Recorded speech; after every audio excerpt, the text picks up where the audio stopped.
Hello students, कर रहे हैं क्लास 10 साइंस जिसका कोड है 3141 सेट 1 है। चलिए क्वेश्चंस करते हैं फटाफट से। आप अपने आंसर मैच करिए और देखिए आपने कितना स्कोर करा है।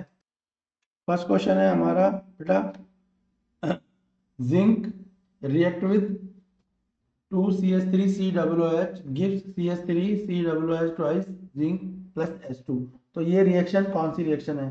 तो ये रिएक्शन है डिस्प्लेसमेंट रिएक्शन। कौन सी रिएक्शन है बेटा? डिस्प्लेसमेंट रिएक्शन है।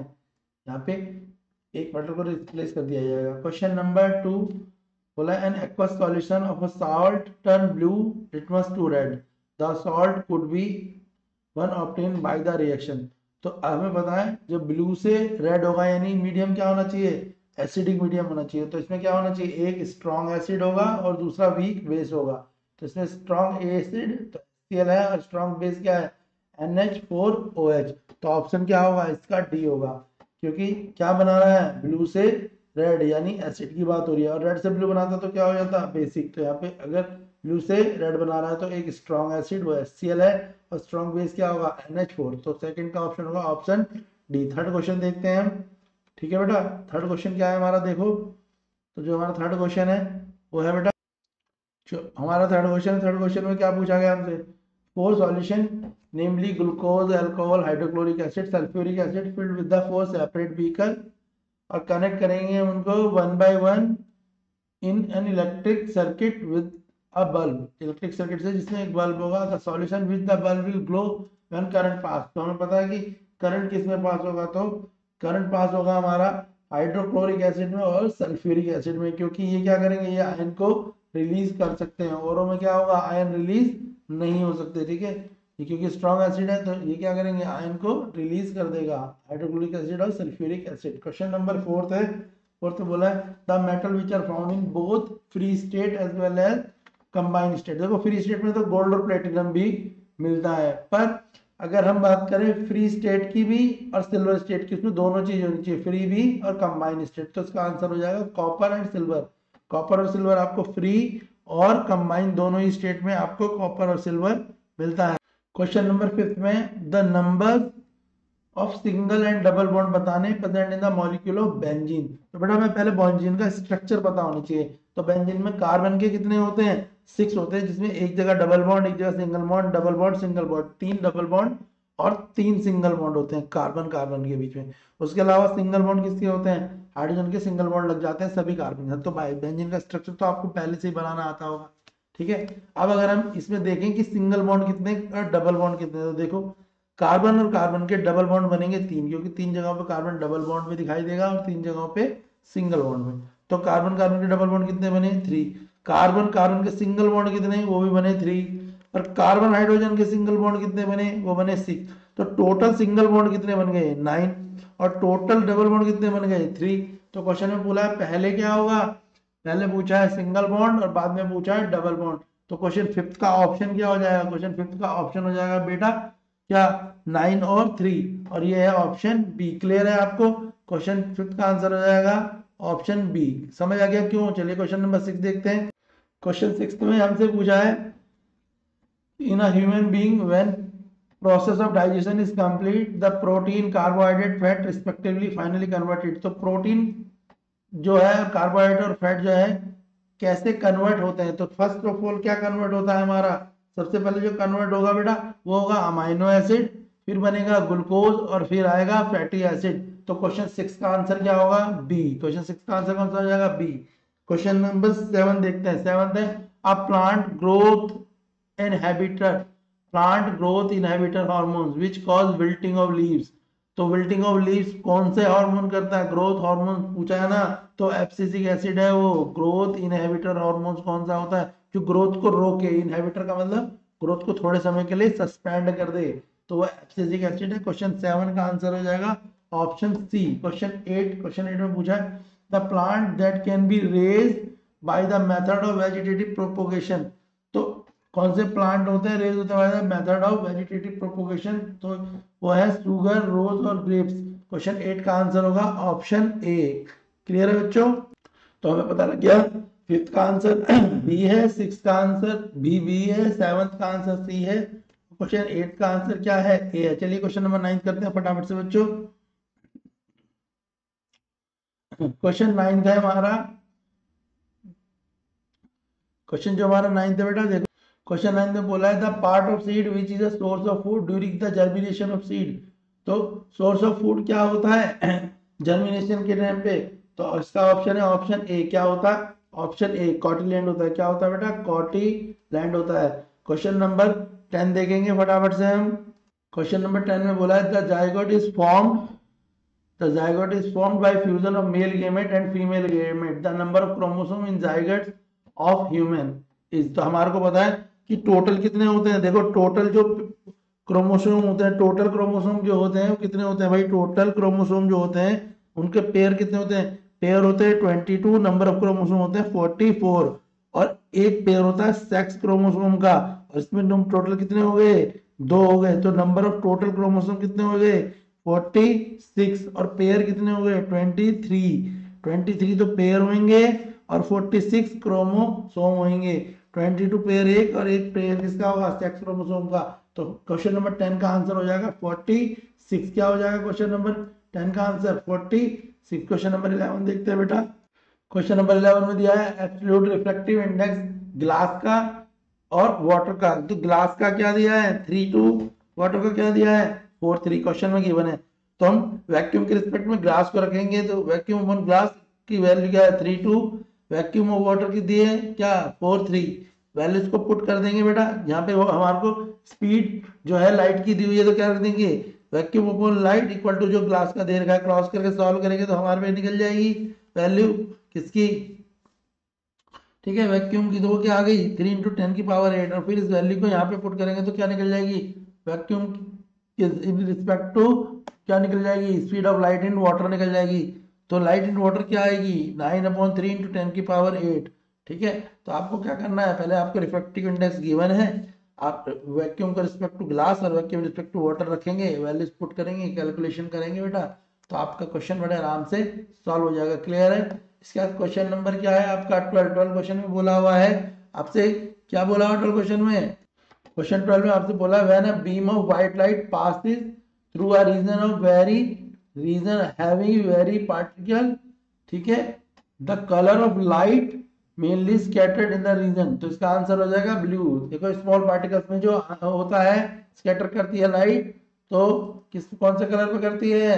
कौन से कलर पे करती है? जहां फाइन डस्ट पार्टिकल होंगे, तो फाइन डस्ट पार्टिकल में हमेशा आप स्कैटर करेगी ब्लू में, तो इसका आंसर हो जाएगा ब्लू। और इससे पहले वाला जो है क्वेश्चन नंबर 11, उसका आंसर हो जाएगा 9/4 इंटू 10 की पावर 8। 9/4 इंटू 10 की पावर 8 ऑप्शन ए होगा। चलिए नेक्स्ट क्वेश्चन देखते हैं। क्वेश्चन नंबर 13 क्या है? क्वेश्चन नंबर 13 एक सर्किट डायग्राम दे रखा है क्वेश्चन में बेटा। क्या दे रखा है? सर्किट डायग्राम दे रखा है। और देखो सर्किट डायग्राम किस फॉर्म में, क्या दे रखा है? 13 में हमारे को एक सर्किट डायग्राम दिया हुआ है ना बेटा। तो देखो सर्किट डायग्राम में पूछा है कि आप बताओ इसकी टोटल रेसिस्टेंस या इक्विवेलेंट रेसिस्टेंस 1 ओम किस में आएगी। तो देखो पहले वाले में दिया है 2 और 2 दोनों ही पैरेलल में दिए हुए हैं। तो पैरेलल के दो तरीके हैं, एक तो 1 अपॉन, ठीक है, equivalent resistance equal to 1/R1 plus 1/R2 plus 1/R3, कितने भी कर सकते हैं, ठीक है। और जो शॉर्ट तरीका है वो क्या होता है? वो होता है parallel resistance equal to R, यानी resistance upon number of resistance N. तो पहले वाले में हमारे को दिख रहा है जो रेसिस्टेंस है वो भी सेम है, ठीक है ना, रेसिस्टेंस क्या है? सेम है पैरेलल में। तो इस क्वेश्चन में हम सिंपल फॉर्मूला लगा सकते हैं R अपॉन N वाला। तो रेसिस्टेंस की वैल्यू क्या है? 2, और टोटल रेसिस्टेंस कितनी है? वो भी 2 है। तो 2 से 2 को डिवाइड करेंगे 1, तो इक्विवेलेंट रेसिस्टेंस 1 आ गई, यानी ए ऑप्शन करेक्ट है, फर्स्ट करेक्ट है। सेकंड को देख लेंगे। सेकंड में देखो टोटल रेसिस्टेंस जो है वो कितनी है? 3, यानी नंबर ऑफ रेसिस्टेंस 3, और रेसिस्टेंस की वैल्यू कितनी है? वो भी 3। 3 से 3 को डिवाइड करेंगे आएगा 1। थर्ड वाले में देखो पहले थर्ड में सीरीज कर रखा है, फिर पैरेलल, तो 2 और 4 को ऐड करेंगे तो बेटा क्या आ जाएगा? 6, और 3 और 3 को ऐड करेंगे तो भी क्या आ जाएगा? 6। तो ये पहले क्या है? सीरीज।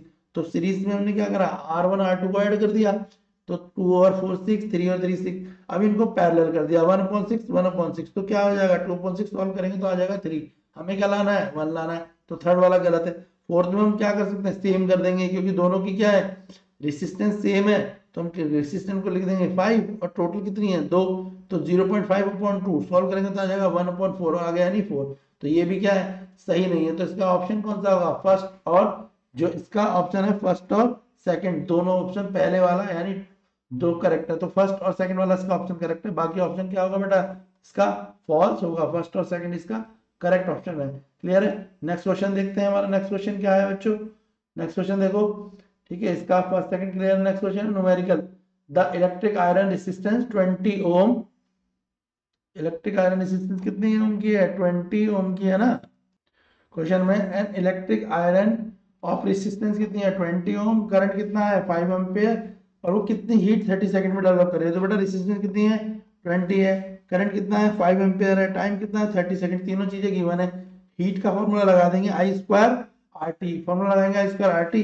आई की जगह पे 20 क्या रखेंगे 5 एम्पियर, 5 का स्क्वायर, आर की जगह पे रेजिस्टेंस 20 और टाइम क्या है 35 का स्क्वायर, 25 इंटू 20 इंटू 30, तो 25 इंटू 2500 इंटू 30 क्या हो जाएगा 50,000 जूल। तो इसका ऑप्शन क्या हो जाएगा, ए हो जाएगा। फॉर्मूला किसका लगाएंगे बेटा, फॉर्मूला लगाएंगे आप हीट का। क्लियर हो गया।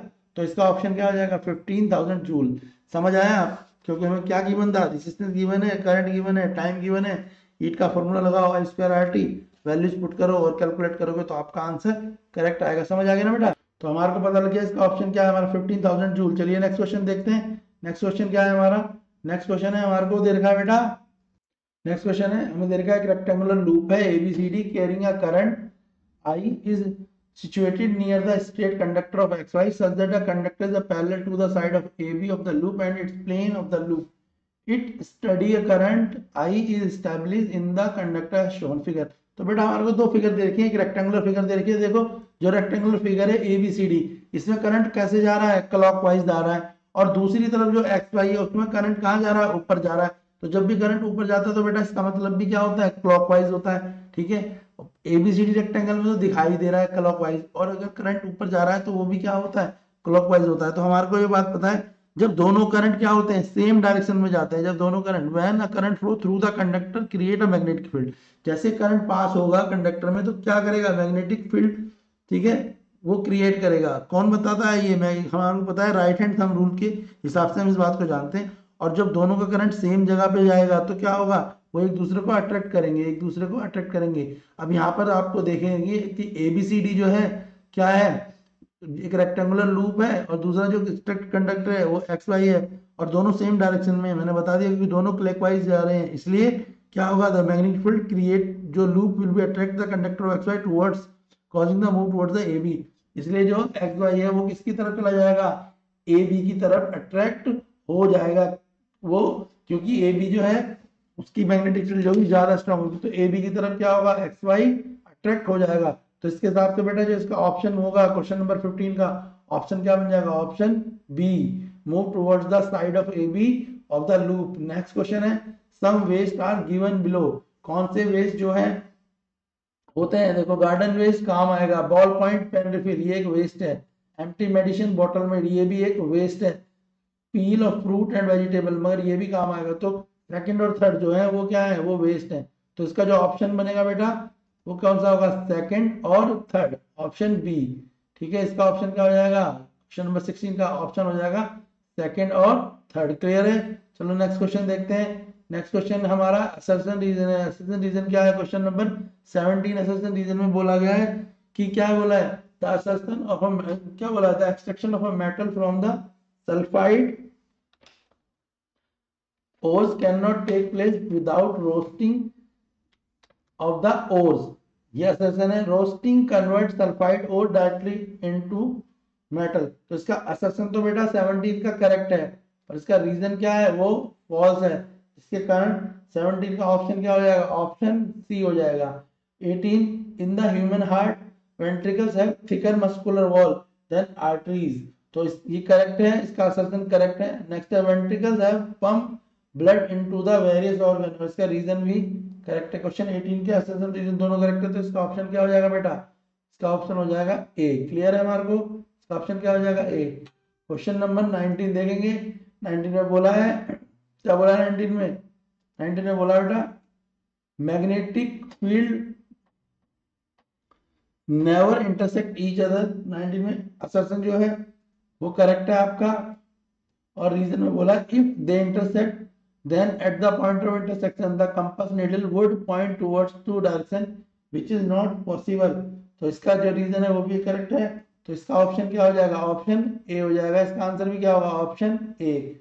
Question number 20, oxygen is essential for all aerobic form, इसका करेक्ट है। इसका reason, free oxygen atom combine with the oxygen molecule of oxygen to form ozone, तो इसका रीजन भी करेक्ट है। हमें पता है O2 के साथ O को जोड़ेंगे तो क्या बन जाएगा, O3 यानी ओजोन। क्लियर है, तो इसका ऑप्शन क्या हो जाएगा, इसका ऑप्शन हो जाएगा बेटा बी। ठीक है, क्लियर हो गया आपको क्वेश्चन, समझ आया ना बेटे क्वेश्चन। तो क्वेश्चन जो आपका 17 का जो ऑप्शन है, 17 का ऑप्शन क्या है आपको मैंने बता दिया, सी। 18 का ऑप्शन है ए, 19 का ऑप्शन है आपका ए, और 20 का ऑप्शन है बी। क्लियर है यहाँ तक के क्वेश्चन बेटा। आप अपने आंसर फटाफट मैच कर लीजिए, और सेक्शन जो बी है उसको हम जल्दी से अपलोड करेंगे, उसके आंसर भी आप मैच कर लीजिए।